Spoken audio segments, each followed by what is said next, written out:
to the final install. There you go. Thank you, everyone, and welcome to the final installment of the OSFM Wildfire Awareness.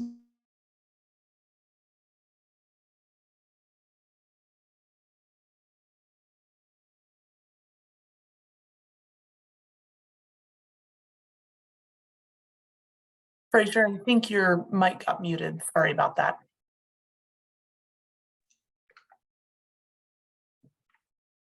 Hey, sorry about that. Can you hear me now? Thank you. Sorry about that. All right. Hey, I'll just start at the beginning. So welcome to our final installment of the OSFM's Wildfire Awareness Month webinar series. My name is Fraser Wick, and I am the OSFM Community Risk Reduction Unit Program Coordinator. Today's presentation, we will cover the 2023 fire season outlook, which will review the current climate conditions, as well as Oregon's fire mutual aid system and the Ready Response Oregon initiative.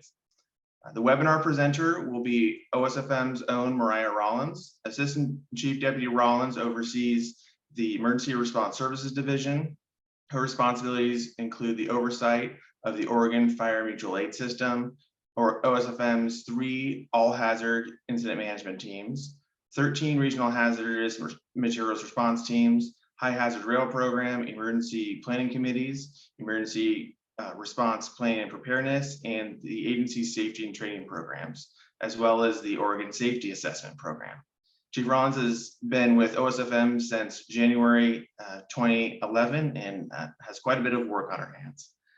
After the presentation today, we will have a Q&A, and without further ado, I will hand this over to Mariah. Great, thank you so much, Fraser. So first, I do want to apologize, everyone. We're having technical difficulties here in the office, so I'm not able to turn my camera on, and I'm calling in on my phone. So Fraser, can you hi sign me that you can hear me? I'm coming across. Yep. Great, okay, thank you. Okay, so I do want to have a disclaimer that I am not a meteorologist.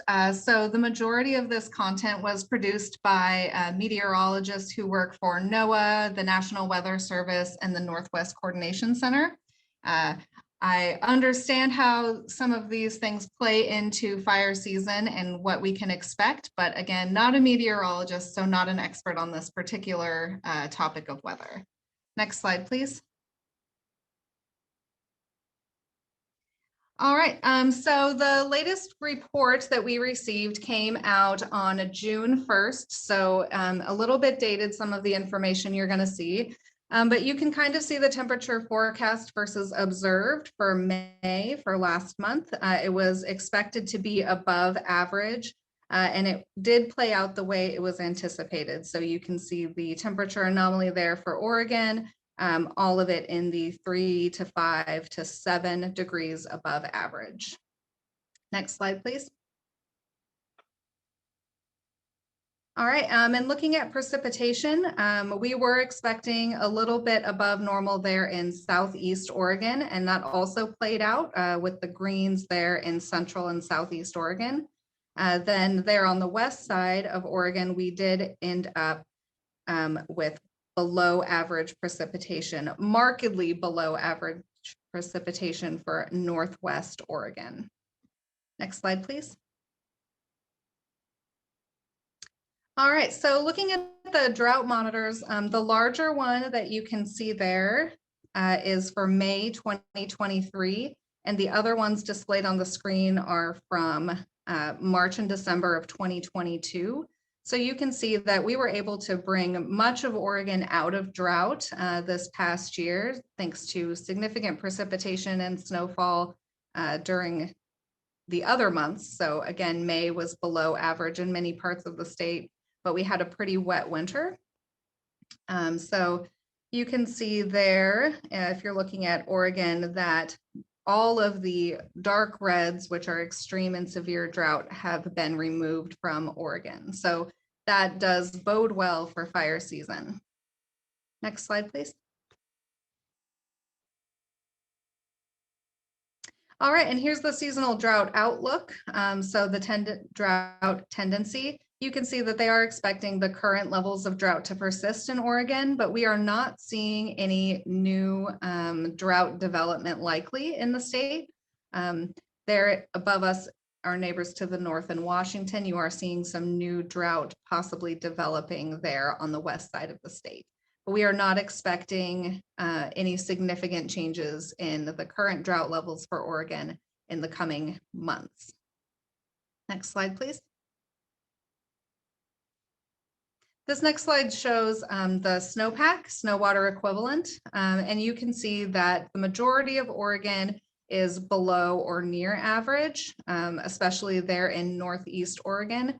And we have seen that below average snowpack already play out, and that we did have a conflagration there in Northeast Oregon last week.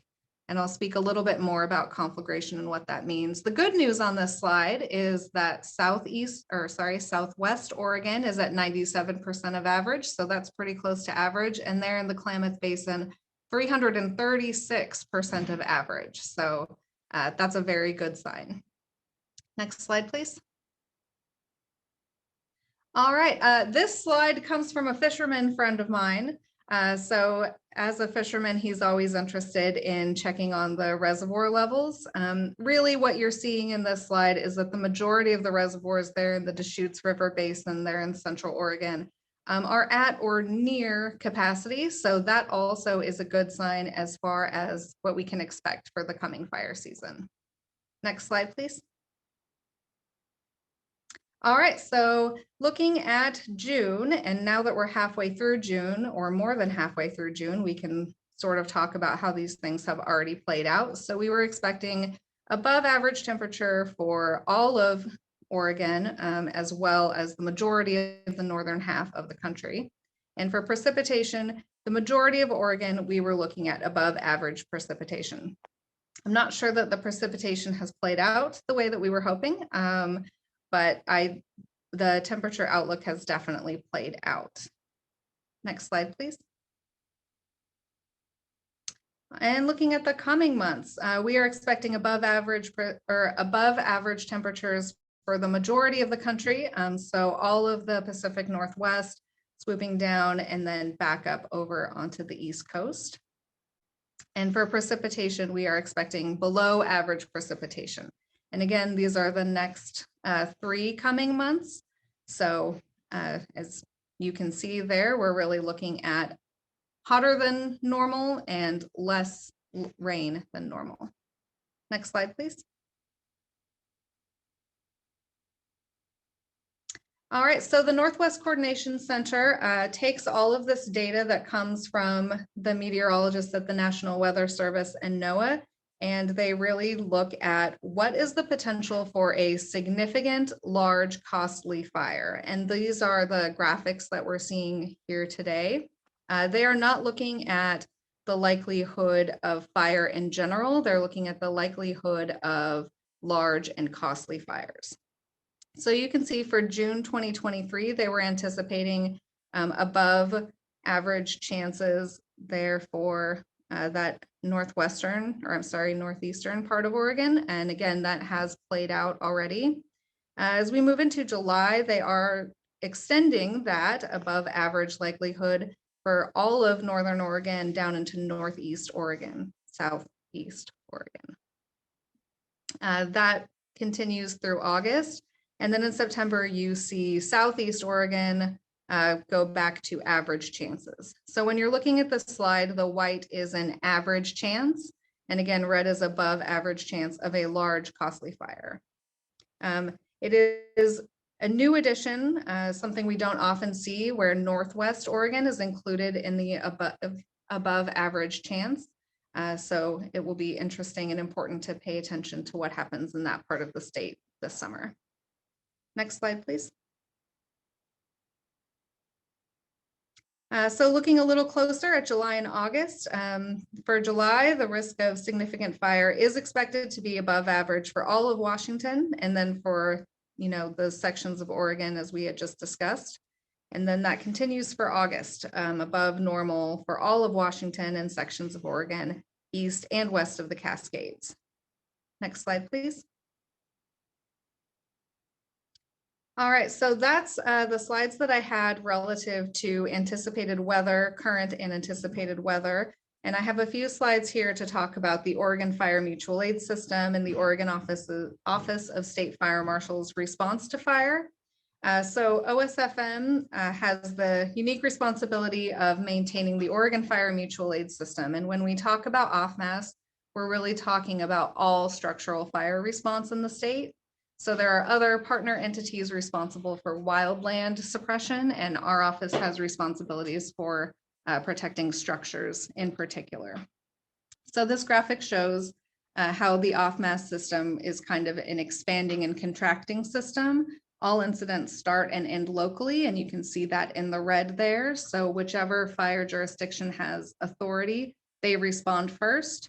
All fire departments in the state of Oregon have mutual aid agreements with their neighbors, and so they can bring in local mutual aid. And then many of them have expanded mutual aid agreements, so county to county agreements. Deschutes County and Lane County, for example, are able to work together to help one another without state engagement. From there you get into statewide mutual aid, and that's where our office really becomes engaged. So we have authorities through a few different mechanisms that I'll talk about that allow us to mobilize resources to incidents that without mutual aid agreements, and the state bears that financial cost. Beyond that, we do also have interstate mutual aid agreements. Specifically, we utilize the Emergency Management Assistance Compact. We work with our partners at Oregon Department of Emergency Management to bring in firefighting resources from other states. Back in the 2020 season, we were able to bring in firefighters from as far away as Minnesota. Next slide, please. OSFM also has a few different other assets we're able to use during fire season. We're really forward leaning, always trying to pay attention to what's happening on the ground. We have 3 incident management teams. They're able to handle incidents, although they mostly handle wildfire. These teams are trained to national standards, both FEMA, so all hazard standards, and to National Wildfire Coordinating Group standards, so wildland firefighting standards. And they respond to large incidents and manage the resources on the ground, provide for them logistically and things like that. Our office also has 7 regional mobilization coordinators. These folks are strategically placed around the state and have built relationships with fire chiefs, fire defense board chiefs, and other authorities having jurisdiction.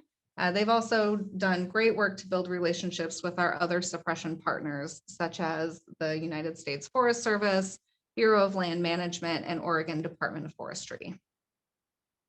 The one thing we really rely on our regional mobilization coordinators for during fire season is good intel on fires that allows our office to get ahead of them earlier than in years past.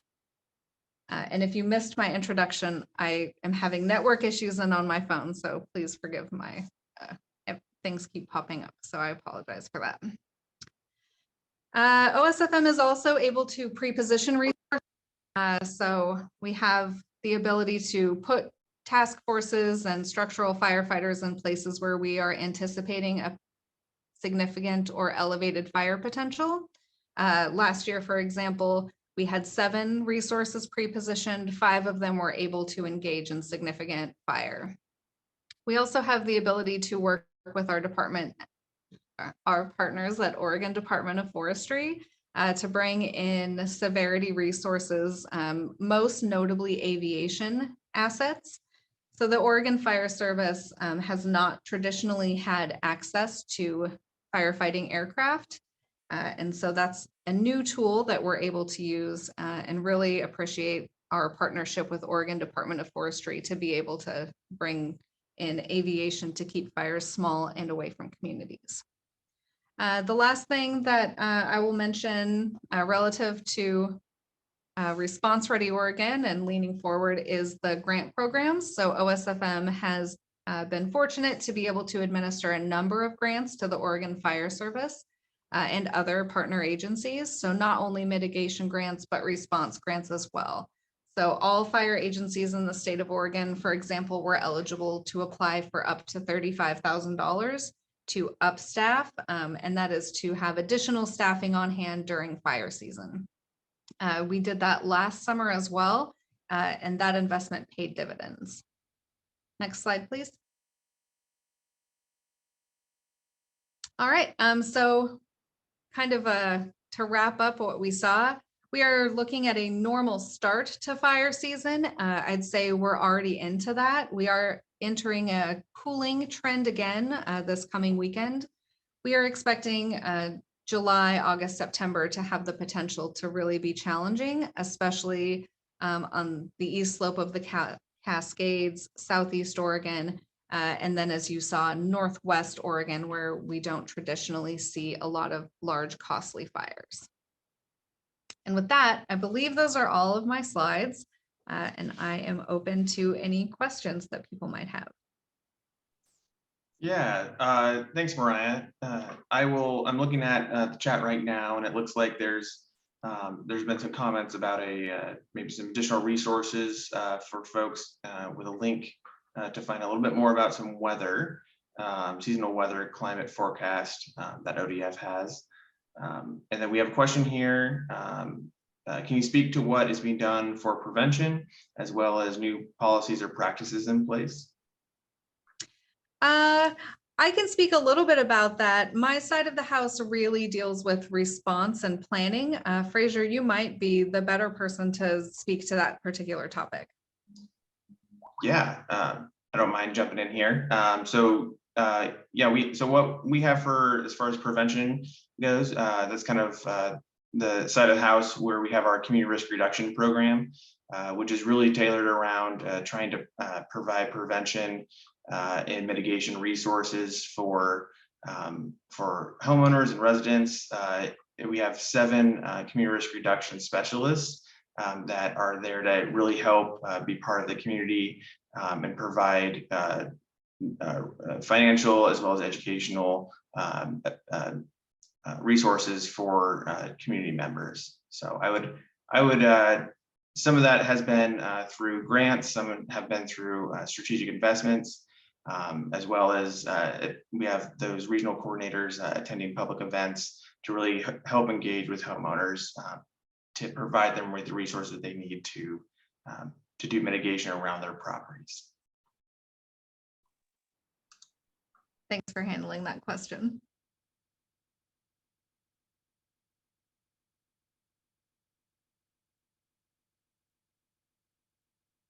Are there any other questions in the chat or from the audience? Yeah, we had one roll in, and this might be one, Fraser, that again we can tag onto is, do we have a website around the community risk reduction program? Yes, we do, and I think I can drop that in the chat. Mm-hmm.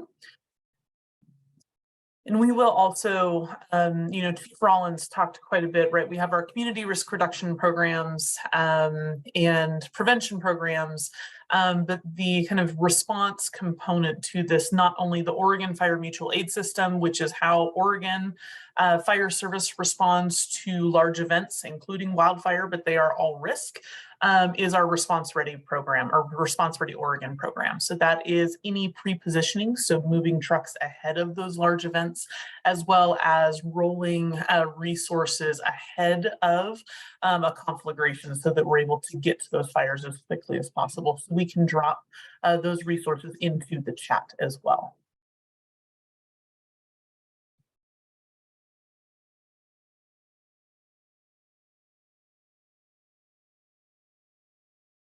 And then we did have another one around if there is a website for preparedness, which we'll drop that. But if there's somewhere that Chief Rollins, you recommend folks go to check about fires in somebody's area, if there's one website where somebody can go to get local fire information.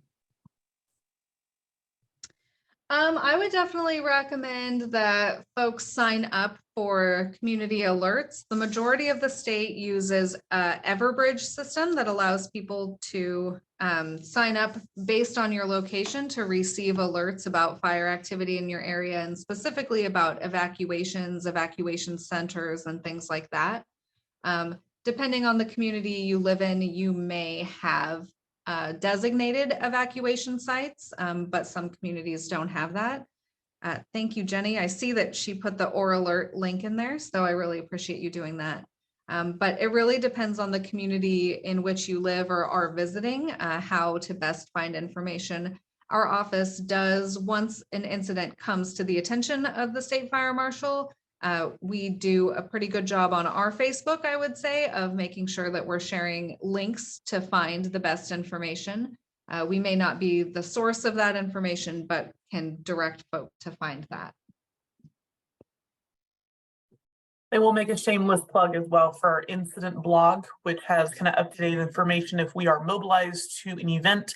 It has information, maps, and information from the field there as well.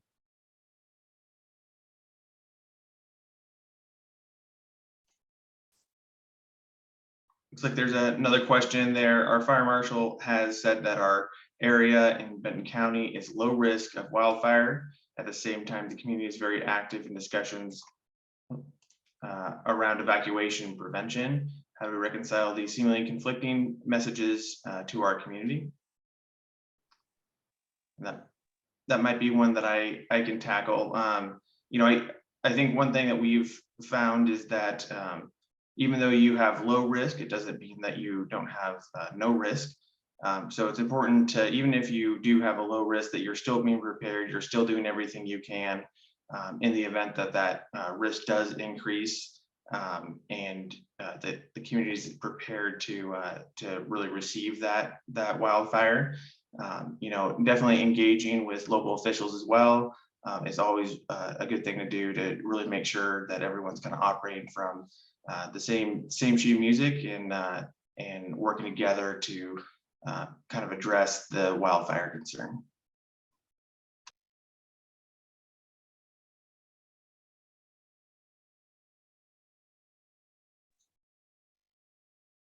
To say there's also some great resources in the chat.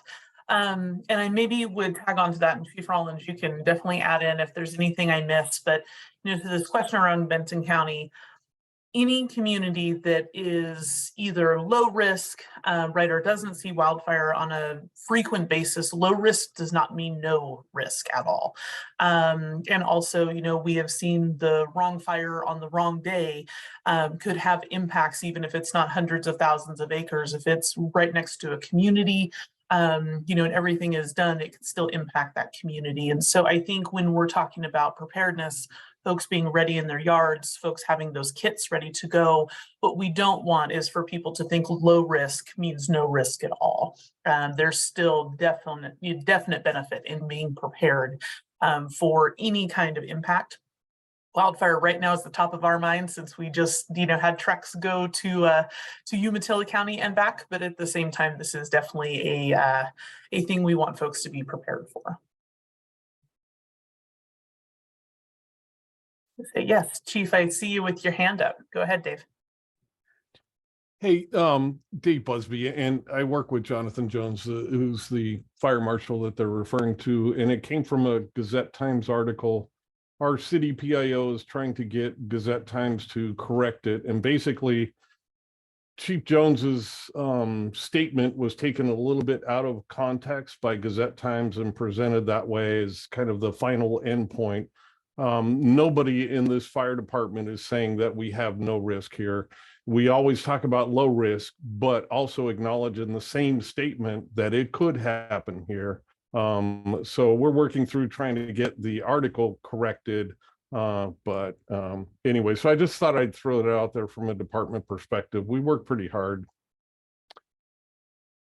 Absolutely, Chief. I really appreciate you adding that in, for sure. Okay.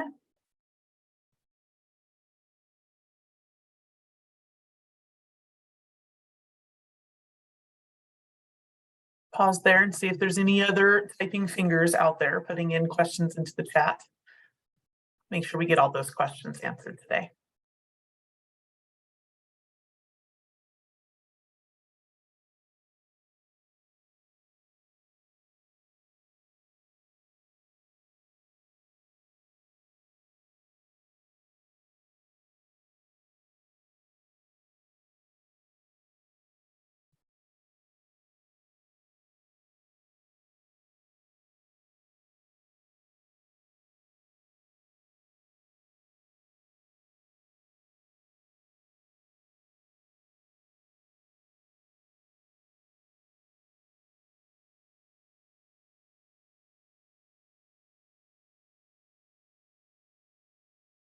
So we did have maybe an additional question on weather predictions. And so Chief Rollins, I may kind of toss this to you to maybe elaborate a little bit. An additional question on predictions, and we may not know, but if we do, how much of the predictive modeling is based on historical data versus changes related to or expected for climate change? Well, I can't say, I can't answer that with certainty. I do know that a lot of it is based on historical data, but I know because I have a relationship with the head meteorologist for the Northwest Coordination Center that some of it is also based on kind of gut feeling and how things appear to him after 20 plus years doing this work. So I think, you know, the mathematics behind it are really based on historical fire activity, and some of the colorings and shadings on the map specific to large costly wildfires are a little more based on less quantitative data and more qualitative data. Awesome, thank you. And I will say, maybe tag onto that as well, that, you know, there's a reason that our chiefs and our fire managers and all those folks use so many different predictors, right? They are predictors. They are not the guaranteed what's going to happen. And, you know, not only historical data, but kind of the right now for forecasts and predictions, you know, tries to marry up what we're, you know, expecting, regardless of, you know, what's happening day to day for weather, the changing climate, as well as that historical data. So, and then Fraser, oh, go ahead. Yeah. I would just add that, you know, regardless of what the weather conditions are outside, the two greatest predictors of fire activity are lightning activity and human behavior, right? So a joke that many people say, many people who are interested in fire prediction say, if you want to know what fire season looks like, ask me in October. You know, it can be absolutely bone dry and fire doesn't necessarily materialize, right? Or it could be moderately wet and we could still see fire behavior. So really the greatest predictors are what happens with lightning and whether humans are able to keep their fires to themselves.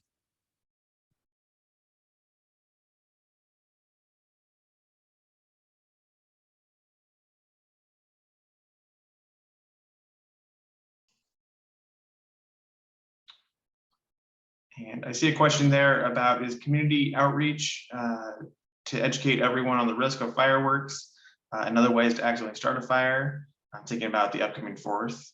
And that's a great question. You know, we have a full education prevention team, a unit, I guess, within OSFM, that their entire real job is dedicated to that prevention messaging and sending that out. We actually, I think, Allison, correct me if I'm wrong, but a couple weeks ago, sent a bunch of boxes full of education and prevention material to fire departments with that targeted messaging on how to really how to have prevention and help get that out to the communities. So yeah, but that is definitely something our office focuses on.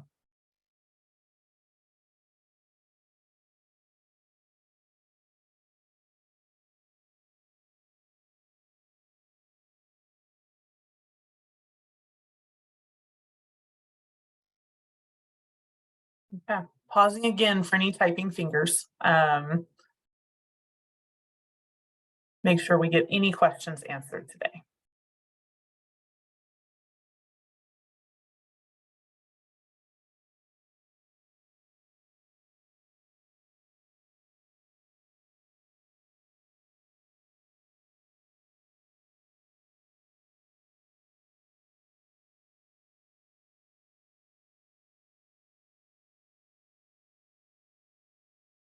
You say, okay, last call. We won't keep you guys past. We won't keep you past if there's no more questions, but I want to make sure if folks are typing or anything else that we get any last questions in there. If not, we will let you guys get on with the rest of your day here.